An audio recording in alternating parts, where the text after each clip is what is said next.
Hello नमस्कार, स्वागत है आपका यूट्यूब चैनल लर्न एजुकेशन में। और आज हम अपने इस वीडियो में महाराजा सुहेलदेव विश्वविद्यालय और वीर बहादुर सिंह पूर्वांचल विश्वविद्यालय के एमएड फर्स्ट सेमेस्टर के एक सब्जेक्ट ये शैक्षिक अनुसंधान एजुकेशनल रिसर्च से संबंधित एक टॉपिक है, जनसंख्या और प्रतिदर्श, पॉपुलेशन एंड सैंपल। ठीक है, साथ ही साथ ये टॉपिक यूजीसी नेट और एजुकेशन से संबंधित लगभग सभी एग्ज़ाम्स के लिए और साथ ही एमए एजुकेशन के लिए भी इम्पॉर्टेंट टॉपिक है। ठीक है, तो इसको आज हम पढ़ेंगे। तो आइए हम अपने इस वीडियो की शुरुआत करते हैं और समझते हैं कि जनसंख्या और प्रतिदर्श क्या होता है, पॉपुलेशन एंड सैंपल क्या होता है। तो देखिए, हमने अभी तक वैज्ञानिक अनुसंधान या अनुसंधान के बारे में काफ़ी कुछ चीज़ें समझ ली हैं कि अनुसंधान क्या होता है। अनुसंधान जो है तार्किक बौद्धिक प्रक्रिया द्वारा हमारे मानवीय ज्ञान की वृद्धि, नई नई खोजों के करने की प्रक्रिया है। ठीक है ना, जो हमारी जानकारी में वृद्धि करता है। तो अब ये चीज़ें जो है अनुसंधान किन्हीं व्यक्तियों के समूह पर किया जाता है। जो हमारे सामाजिक अनुसंधान है, जितने भी, जैसे वो चाहे वो समाजशास्त्र से संबंधित हो, चाहे वो शिक्षा शास्त्र से संबंधित हो, है ना, किसी भी क्षेत्र, ऐसी मनोविज्ञान से संबंधित हो, प्रबंधन से संबंधित हो, या मान लीजिए अर्थशास्त्र से संबंधित हो, ये सभी अनुसंधान जो है सामाजिक अनुसंधान कहलाते हैं। और इन सभी सामाजिक अनुसंधानों में लोगों का समूह होता है और उन लोगों के समूह पर ही जो है अनुसंधान कार्य किया जाता है। उन्हीं की जो है उन्हीं के संबंध में निष्कर्ष निकाले जाते हैं। ठीक, इतनी बात तो हमने पहले ही समझ ली है। तो अब ये जो लोगों का समूह है जिन पर हम अध्ययन कर रहे हैं, ये लोगों का जो संपूर्ण विस्तृत समूह है, इसे ही जनसंख्या कहते हैं। ठीक है ना, उदाहरण के लिए अगर हम शिक्षा में यानी एजुकेशन के क्षेत्र में कोई अनुसंधान कर रहे हैं और हम मान लेते हैं कि अध्ययन करना चाहते हैं माध्यमिक स्तर के विद्यार्थियों पर सोशल मीडिया के प्रभाव का अध्ययन करना चाहते हैं, तो हम मान लेते हैं कि ये जो हमारा समूह है यहाँ पर, ये हमारे माध्यमिक स्तर के विद्यार्थी हैं। ठीक है, माध्यमिक स्तर के विद्यार्थी हैं। तो अब आप ये सोचिए कि जिस क्षेत्र में ये विद्यार्थी हैं, ये तो संख्या बहुत ज़्यादा हो सकती है ना, लाखों की संख्या में विद्यार्थी हो सकते हैं। ठीक है, माध्यमिक स्तर का अब जितना हम जो भी क्षेत्र लेंगे, वो क्षेत्र में, उस क्षेत्र में माध्यमिक स्तर के बहुत सारे विद्यार्थी होंगे। तो इन बड़े समूह को, इन संपूर्ण विद्यार्थियों के समूह को, जिनकी हम शैक्षिक उपलब्धि, जिनके बारे में, जिन पर हम सोशल मीडिया के प्रभाव का अध्ययन करना चाहते हैं, है ना, तो वो जो है बड़ी जनसंख्या है। अब इस बड़े समूह के विद्यार्थियों को हम बोलेंगे जनसंख्या। ये हमारे लिए बड़ी जनसंख्या हो गई। और इनका एक साथ अध्ययन करना व्यवहारिक रूप में जो है संभव नहीं है। व्यवहारिक रूप का मतलब कि इनका अध्ययन जो है, इनके अध्ययन करने में समय बहुत अधिक लगेगा, साथ में जो है मेहनत बहुत अधिक लगेगी, साथ ही साथ जो है खर्च भी जो है बहुत अधिक लगेगा। यानी कि हम ये देख रहे हैं कि व्यवहारिक रूप से इस इतनी बड़ी जनसंख्या का अध्ययन करना संभव नहीं है। कर सकते हैं, लेकिन सरल कार्य नहीं है, व्यवहारिक रूप में जो है कठिन कार्य है या संभव नहीं है। ठीक, तो हम इसका उपाय क्या लगाते हैं, हम क्या करते हैं कि इसमें से कुछ लोगों को जो है यादृच्छया चुन लेते हैं, है ना, रैंडमली सेलेक्ट करते हैं इसमें से कुछ लोगों को। जैसे हमारे पास ये जनसंख्या अलग अलग टाइप की माध्यमिक स्तर के विद्यार्थियों की जनसंख्या। अब उदाहरण के लिए यहाँ माध्यमिक स्तर, यहाँ कोई भी हो सकता है। ठीक है ना, इस बात का ध्यान रखिएगा कि ये जो है जनसंख्या किसी भी प्रकार की हो सकती है। हमने उदाहरण के लिए माध्यमिक स्तर के विद्यार्थियों को लिया यहाँ पर। ठीक है, तो अब यहाँ से हमने इसमें से कुछ लोगों को चुन लिया है, रैंडमली सेलेक्ट किया है, यादृच्छिक रूप से सेलेक्ट किया है, और इन्हीं लोगों पर हम अध्ययन करेंगे और इन लोगों पर अध्ययन करने के बाद निष्कर्ष निकाला जाएगा। तो जो लोग पूरी जनसंख्या से चुने जाते हैं सांख्यिकीय विधियों द्वारा अध्ययन के लिए, उनको हम बोलते हैं प्रतिदर्श या न्यादर्श। ठीक है, या अंग्रेजी में कहें तो सैंपल। ठीक है, ये सैंपल हमारा हो गया। ठीक है, बात समझ में आ गया, इतनी चीज समझ में आ गई होगी। ठीक है ना। तो इस तरह से हमने देखा कि यहाँ पर जो समूह है वो कितने टाइप के हो गए, दो टाइप के, यानी कि जिन लोगों पर हमें अध्ययन करना है वो हमारे पास दो टाइप के हो जाते हैं। तो यानी कि हम तो अध्ययन तो दोनों पर कर सकते हैं, पूरी जनसंख्या पर भी और हम सैंपल पर भी। ठीक है, तो इन दोनों को व्यक्त करने के लिए दो अलग अलग चीज़ें होती हैं, उनको हम क्या कहते हैं, ये आइए हम देखते हैं।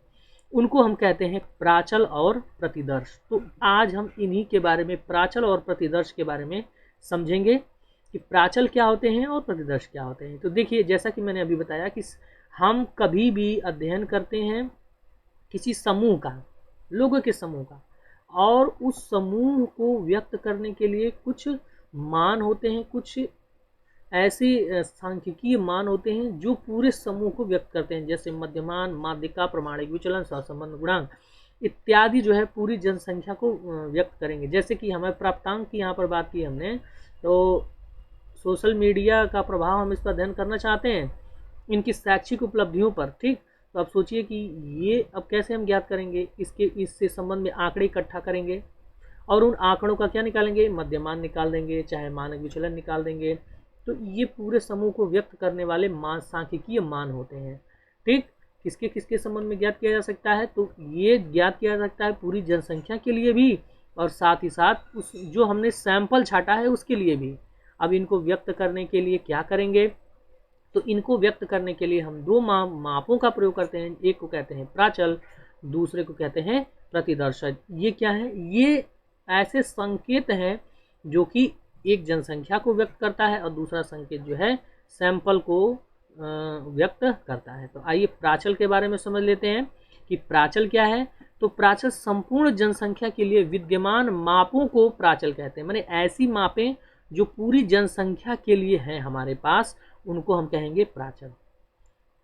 ठीक है, अब प्राचलों को ग्रीक संकेतों द्वारा जो है व्यक्त किया जाता है, या फिर रोमन से भी व्यक्त किया जा सकता है, लेकिन रोमन से व्यक्त कर रहे हैं तो हम उसके नीचे पॉप लिख देंगे, पॉपुलेशन। पॉप का मतलब पॉपुलेशन, पूरी पॉपुलेशन के लिए। ठीक है, लेकिन वही चीज अगर हम सैंपल के लिए करते हैं, ठीक है, ऐसी चीजें, ऐसे माप जो हमारे सैंपल के लिए हैं, यानी प्रतिदर्श या न्यादर्श के लिए हैं, उनको हम कहेंगे प्रतिदर्शज या स्टेटिस्टिक्स। ठीक है, यानी प्रतिदर्श के लिए ज्ञात की जाने वाली मापों को क्या बोला जाता है, प्रतिदर्शज, और इनको रोमन अक्षरों से जो है वो दिखाया जाता है।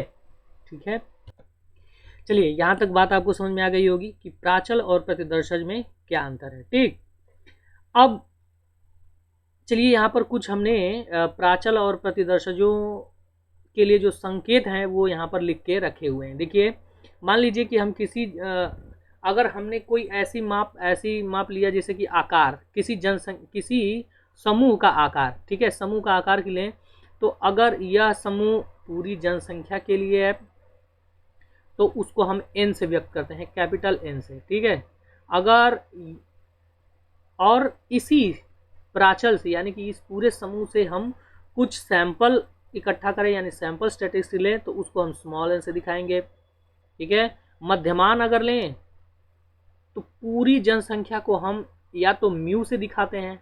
ठीक है, पूरी जनसंख्या यानी प्राचल यानी पूरी जनसंख्या के लिए, पैरामीटर के लिए जब हम मध्यमान लेते हैं तो म्यू से दिखाते हैं, यहाँ एम पॉप लिख देते हैं। देखिए यहाँ नीचे पॉप लिख दिया गया है। या फिर हम अगर प्रतिदर्शज के लिए ले रहे हैं तो केवल कैपिटल एम से दिखा देते हैं। मानक विचलन अगर लें तो प्राचलों के लिए मानक विचलन सिग्मा द्वारा दिखाया जाता है, ये सिग्मा है, और यही प्रतिदर्शज के लिए होगा तो ये किससे दिखाएंगे, एस से दिखाएंगे, यानी सैंपल के लिए एस से दिखाएंगे। अगर यही प्रसरण की बात की जाए तो प्रसरण को सिग्मा स्क्वायर से दिखाएंगे, किसके लिए, प्राचल के लिए, यानी पूरी जनसंख्या के लिए। और यदि हमें प्रतिदर्शज के लिए यानी प्रतिदर्श के लिए दिखाना है, सैंपल के लिए दिखाना है, तो प्रसरण को हम एस स्क्वायर से दिखाएंगे। यहीं अगर सहसंबंध गुणांक की बात करें तो सहसंबंध गुणांक जो है प्राचलों के लिए यानी पूरी जनसंख्या के लिए आर पॉप, देखिए नीचे लिख दिया हमने, पॉप इसलिए लिख दिया ताकि ये पूरी जनसंख्या के लिए, पॉपुलेशन के लिए, तो और पॉप से दिखाएंगे। या फिर अगर उस जनसंख्या से छाटा गया कोई प्रतिदर्शज है और उसका सहसंबंध गुणांक निकाल रहे हैं तो ये स्मॉल आर से हम यहाँ पर दिखा सकते हैं। ठीक है, बात समझ में आ गया, इतनी बात समझ में आ गई होगी। तो आशा है कि आपको प्राचल और प्रतिदर्शज के बारे में समझ में आया होगा। अब यही प्राचल और यही प्रतिदर्शज आगे जनसंख्या और जो है प्रतिदर्श के बारे में जो है समझने का आधार बनेंगे। ठीक है, बात समझ में आ गया होगा ना। क्योंकि ये परीक्षा में एक बार पूछा हुआ है आपको, तो प्राचल और प्रतिदर्शज जो है एक बार आपके एग्जाम में पूछा था। ठीक है, तो आप इस बात को समझेंगे।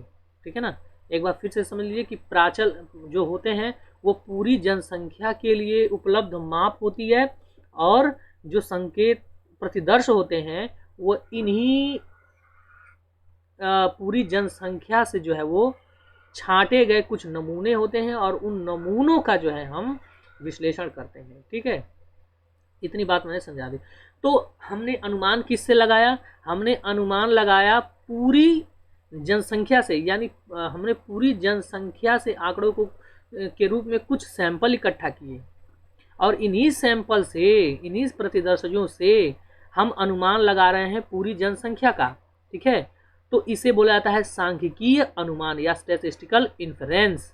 समझ में आया ना? यहाँ फिगर में आपने देखा होगा, यहाँ पर लिखा होगा इन्फेरेंस, देख रहे हैं? तो यहाँ इन्फेरेंस का क्या मतलब है? हमने इस सैंपल से जो है अनुमान लगाया है पूरी जनसंख्या के बारे में, तो स्टैटिस्टिकल इन्फेरेंस को कहलाते हैं। और जिस विधियों का उपयोग किया जाता है उसे हम अनुमानात्मक सांख्यिकी विधियां या इन्फेरेंशियल स्टैटिस्टिकल मेथड्स कहते हैं। ठीक है, अब यहाँ पर आप देख रहे हैं कि जनसंख्या बड़ी है, छोटी है, किसका अंदाज़ा लगा सकते हैं, किसका अनुमान नहीं लगा सकते हैं, या लगाएंगे तो किस तरह से सैंपल इकट्ठा करेंगे, और सैंपल को कैसे इकट्ठा करने की कौन कौन सी विधियाँ हैं, सैंपल कितना बड़ा होना चाहिए, ये सब चीज़ें जो हैं आगे हम अपनी अगली वीडियो में समझने वाले हैं। ठीक है ना, बात समझ में आ गया होगा। तो आज के लिए इतना ही, और अगर आपको ये वीडियो अच्छी लगी हो, समझ में आया हो, सैंपल और पॉपुलेशन में जो प्राचल और प्रतिदर्श पैरामीटर स्टैटिस्टिक्स जो इस्तेमाल होते हैं, ये तो आप इस वीडियो को ज़रूर लाइक करें, शेयर करें, कमेंट में आप जो भी चीज़ें वो पूछ सकते हैं, है ना। वीडियो में अंत तक बने रहने के लिए आपका बहुत बहुत धन्यवाद। मैं विवेक, और ये जो है जो ये इन्फॉर्मेशन आपको दी जा रही है, ये काफ़ी महत्वपूर्ण आपके एग्ज़ाम के लिए जो है सिद्ध होगी। ठीक है ना, तो वीडियो में अंत तक बने रहने के लिए आपका बहुत बहुत धन्यवाद। नमस्कार, शुभ दिन।